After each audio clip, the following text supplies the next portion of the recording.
everybody. Good to be here. I have 9 minutes left, I guess. Gotta do this one fast. Anyway, thank you to David, our hosts. Thanks to my team, a lot of team members here, our reinsurance partners, everybody, a lot of people to thank, investors. Really appreciate it. In our industry, really thank you.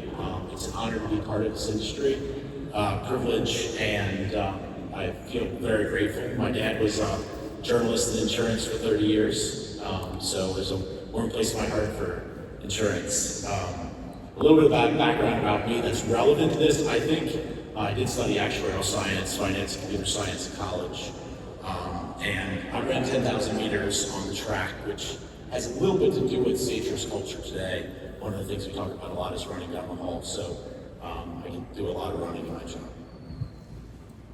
We've been at this about 20 years. We run a management-owned and controlled operation. We have some great outside investors on the debt and capital side, equity side, but it's a business that's been management-owned from the start, and we enjoy it, expect to keep it that way. I'm excited to talk about the MGU model. Make sure I got this working here. And dive in here and talk about where we think this is going in the business. From a market perspective, it's an interesting conversation on the market. From a personal lines perspective, it really is the best market that I've ever seen and maybe the best we'll ever see. And unlike maybe in commercial, I think there's some hardening to go still. And there's some real concerns about severe convective storm in property markets like Dallas and other areas in the tornado hail belt. Not sure how that's going to play out. Some ugliness maybe to come.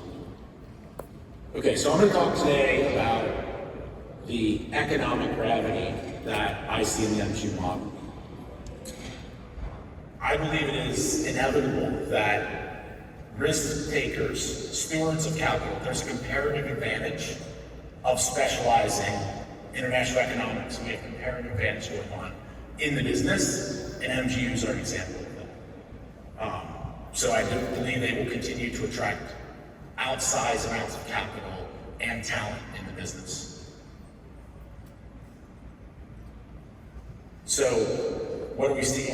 We've all seen these charts, and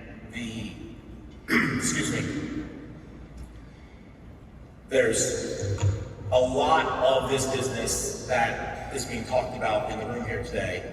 SageSure doesn't look like most of it. It's a personal lines business. We talk mostly about commercial space.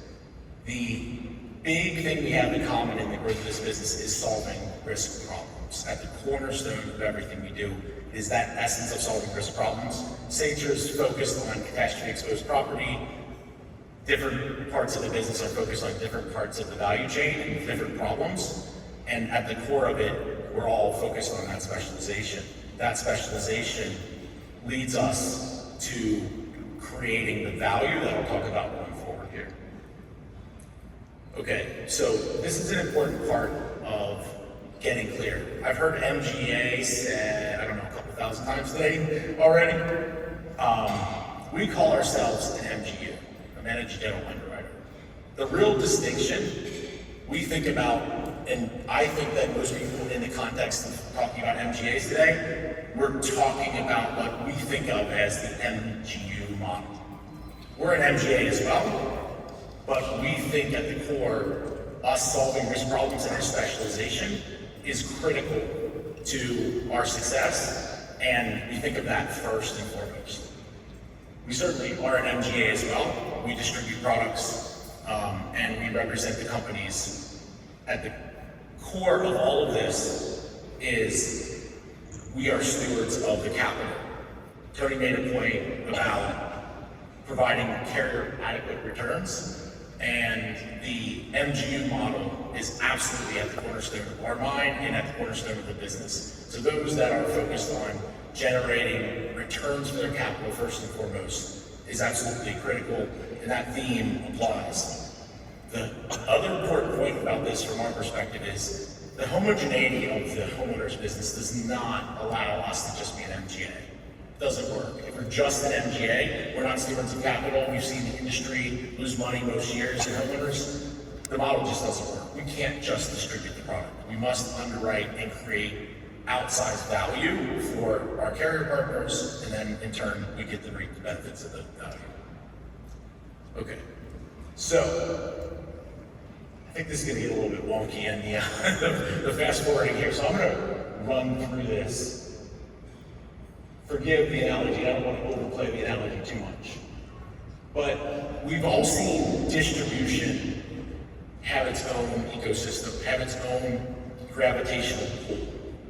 What I think we're seeing, and what I think we're going to continue to see, is gravitational pull of capital away from carriers to the MGU model. We've seen the business there, we've seen increasing scale there, the specialization, the data, the analytics, the underwriting capabilities, claims expertise, all of this comparative advantage provides gravitational pull.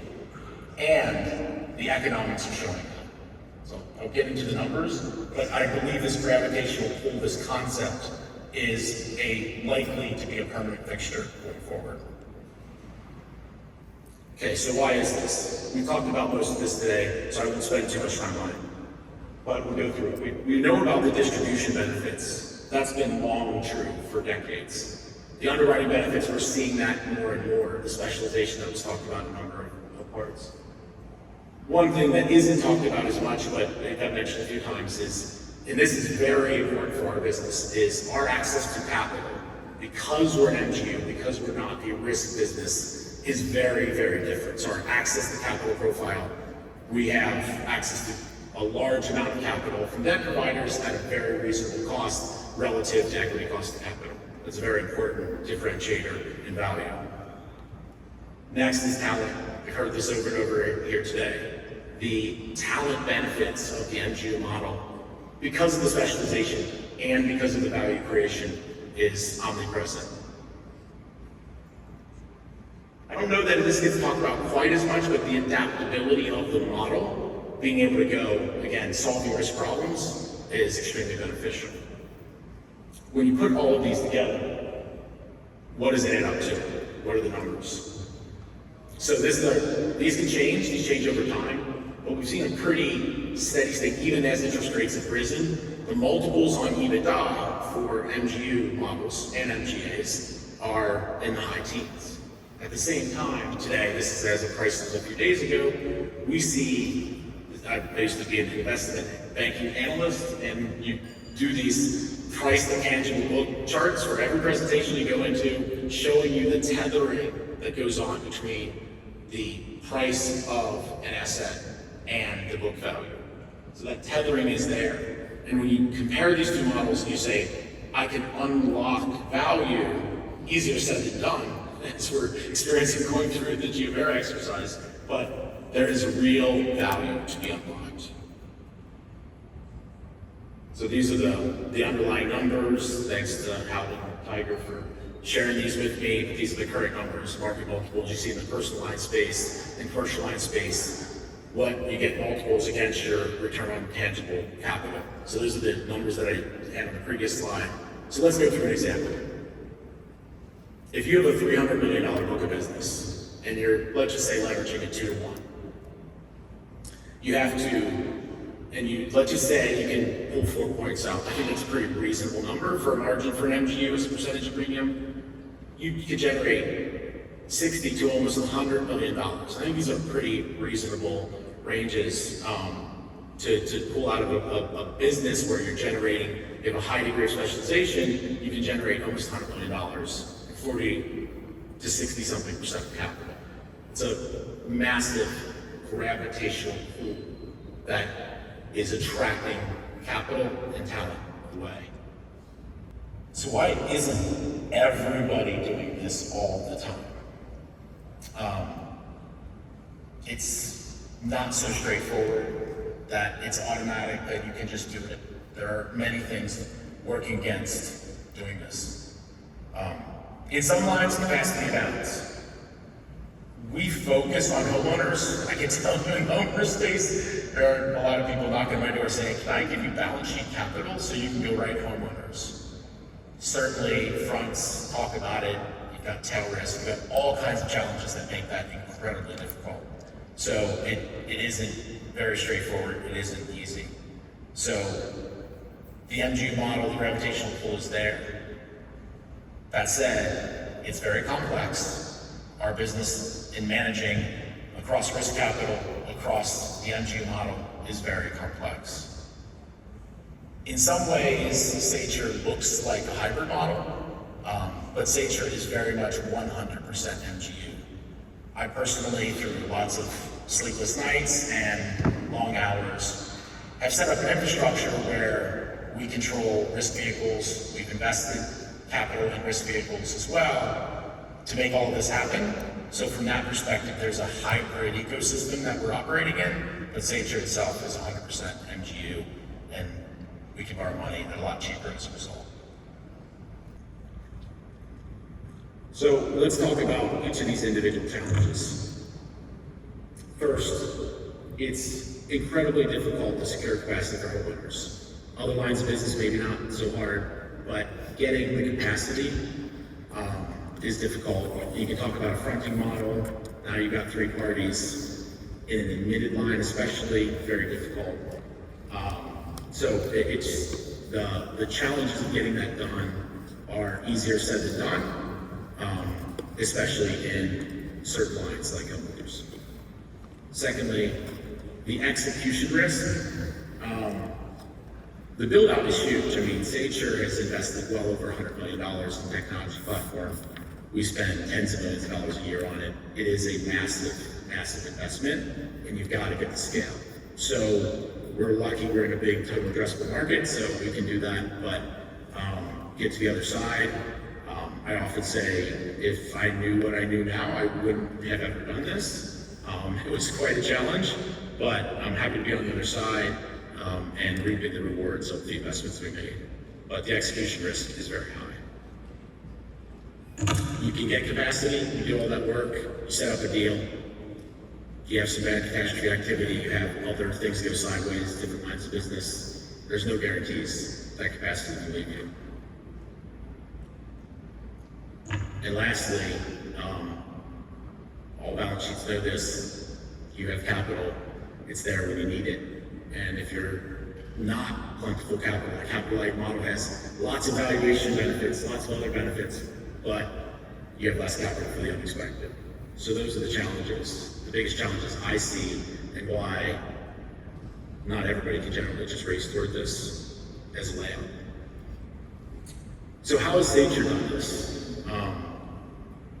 At the core of it, I would say culture. A couple people said that today, that really resonates with me. Setting up an underwriting culture, the specialization of solving risk problems and generating results are absolutely critical. SageSure has done well at that. We've also decided that there just wasn't a way for us in a challenging market to get the capacity we needed fast enough.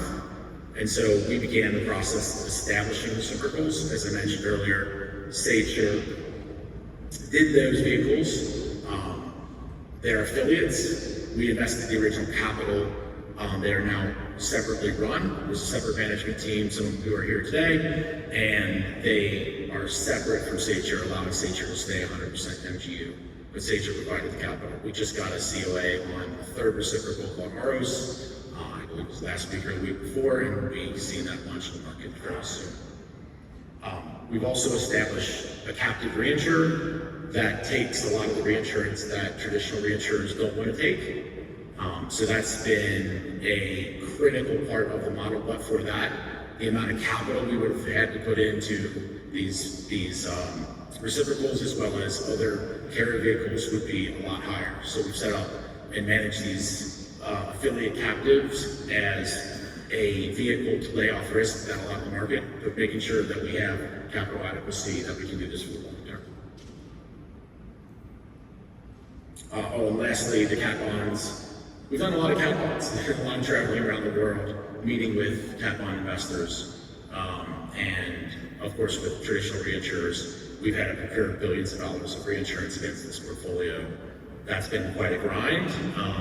Obviously, it's a critical part of our business, and without that, we couldn't be doing what we're doing. So where does this take us?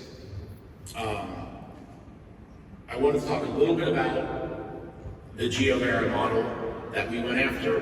We were in a fairly rare situation where we had a partnership with Safeport that was a necessary part of what we need from capacity, but the business itself was standing on an island, in AM Best land with a small management team and an unclear future. And so we had a partner that needed a solution. And so I went to the owners of Geovera and I said, I have an idea. Why not break this thing up? It's gonna unlock value. Owners of private equity, and we kicked around that idea. I met with the CEO, John Forney. He's like, that's very interesting.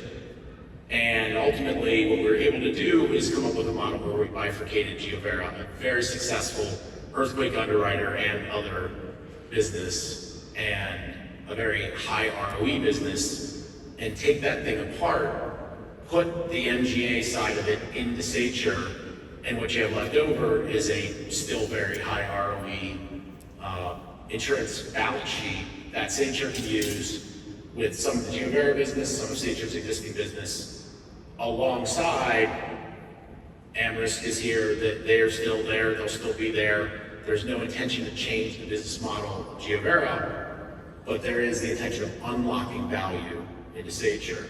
And the side benefit, frankly, that wasn't on my mind when we started it, but turned out to be very true, is their businesses are very complementary. The quake, the Florida homeowners, which we have very little of, combined with the rest of SageSure's business in the hurricane areas, turned out to be very accretive from a reinsurance buying and capital perspective.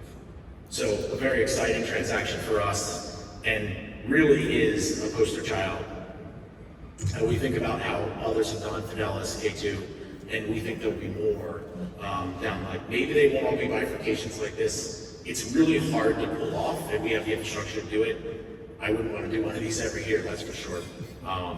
So there's economic revenue doing something like that. Maybe there'll be less going forward, maybe there'll be less abrupt and just lift outs. But I do think we're going to see a lot more value unlocking exercises come in the future because there's so much value to create here.